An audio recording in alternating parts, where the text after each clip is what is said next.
भारत के संविधान के 75वें वर्ष की चर्चा के मौके पर मैं सबसे पहले संविधान बनाने वालों की दूरदृष्टि को सलाम करती हूँ।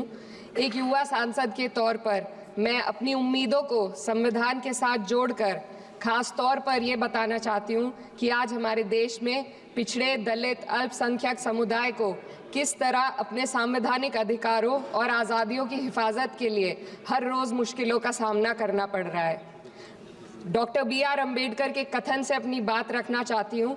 उन्होंने कहा था, मुझे अपने भारतवर्ष पर फक्र है कि जिसके पास ऐसा संविधान है जो लोकतंत्र, समाजवाद और सेक्युलरिज्म को संजोता है। लेकिन आज ऐसा लगता है जैसे संविधान की किताब तो है पर इसे चलाने वालों का ईमान गुम हो गया है। आज हिंदुस्तान में हर वर्ग को किसी न किसी चुनौती का सामना करना पड़ रहा है, मगर अल्पसंख्यक खास तौर पर मुसलमानों पर जो कहर टूटा है वो किसी से छुपा नहीं है। ये लोग सिर्फ अपने मजहबी पहचान की वजह से निशाने पर हैं।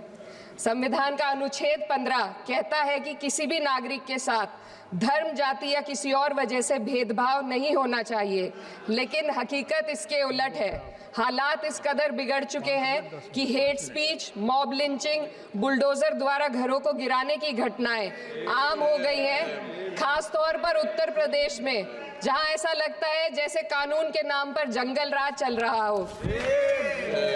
संभल में जो हुआ वो सबके सामने है।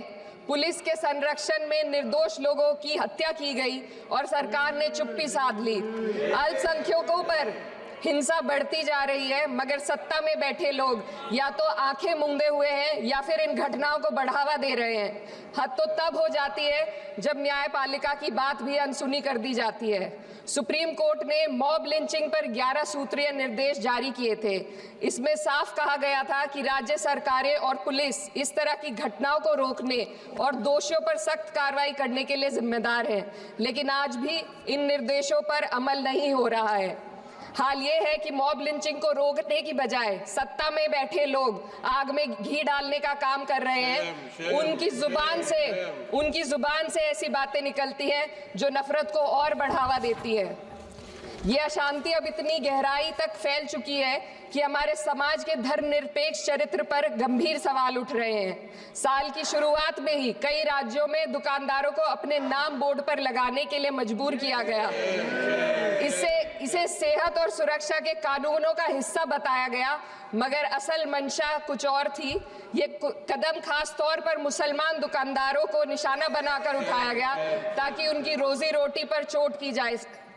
पिछले हफ्ते मुरादाबाद में एक मुस्लिम डॉक्टर को हिंदू बहुल्य मोहल्ले में घर खरीदने पर विरोध झेलना पड़ा।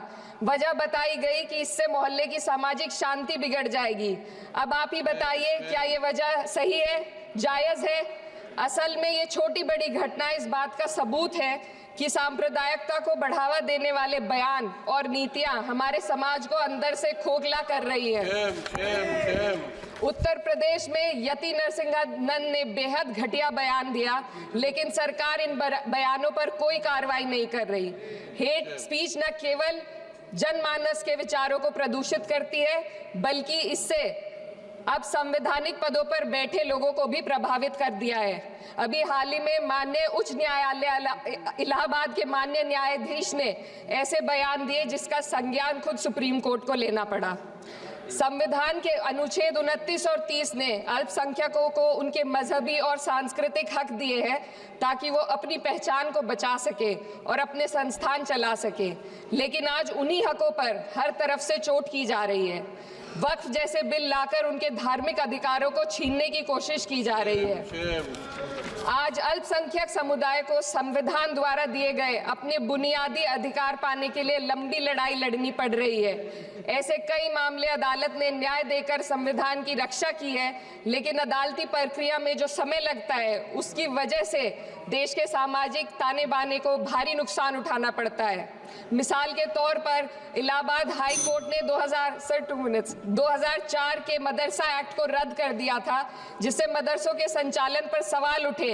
हालांकि सुप्रीम कोर्ट ने बाद में इस फैसले को पलट दिया और एक्ट को वैध करार दिया, लेकिन इस प्रक्रिया में जो समय लगा उसने अल्पसंख्यकों को बेचैनी और संघर्ष के दौर में डाला है। इसी कड़ी में प्लेसेस ऑफ वर्शिप एक्ट 91 भी आता है और कई अन्य अधिकार, उन्हें भी इसी तरह अदालती लड़ाइयों में उलझाया जा रहा है। ये स्थिति न केवल अल्पसंख्यकों के अधिकारों की राह में रुकावट है, बल्कि justice delayed is justice denied जैसी कहावत को सिद्ध करती है। मैं इस सदन से दुनिया भर के अल्पसंख्यकों की आवाज उठाना चाहती हूँ, खास तौर पर हमारे पड़ोसी देश बांग्लादेश में अल्पसंख्यकों के साथ जो हो रहा है वे दिल को गहरे तक चोट पहुंचाने वाला है।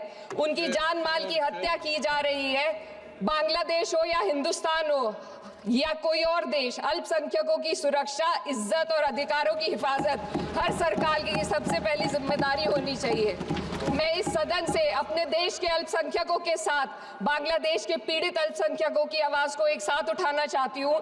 ये वक्त की पुकार है कि हम सब मिलकर ये सुनिश्चित करें कि किसी भी इंसान को उसकी पहचान या मजहब के कारण डर कर जीने पर मजबूर ना होना पड़े। जहाँ हक छीने जाते हैं वहाँ अमन खो जाता है। ये बात हर सरकार को समझनी चाहिए। अगर हम सच में अपने संविधान का सम्मान करना चाहते हैं तो हमें नफरत और भेदभाव को खत्म करना होगा। हमें ये दिखाना होगा कि ये मुल्क हर वर्ग, हर जाति, हर धर्म और हर समुदाय का है, और जब तक ऐसा नहीं होगा तब तक संविधान की आत्मा सिसकती रहेगी। सर, अपनी बात को खत्म करते हुए मैं एक शेर अर्ज करना चाहती हूँ। ये दाग दाग उजाला, ये शब गजीदा शहर, वो इंतजार था जिसका ये वो शहर तो नहीं। लेकिन अगर इस सदन में बैठे हम सभी सदस्य ये ठान ले कि हमें संविधान के मूल्यों को लागू करना है और उसे लागू करने का प्रयास करें, तो वह सुबह जरूर आएगी जिसके लिए लाखों भारतवासियों ने अपने जानों की कुर्बानी दी थी। श्री हनुमान बेनीवाल जी। धन्यवाद सभापति जी।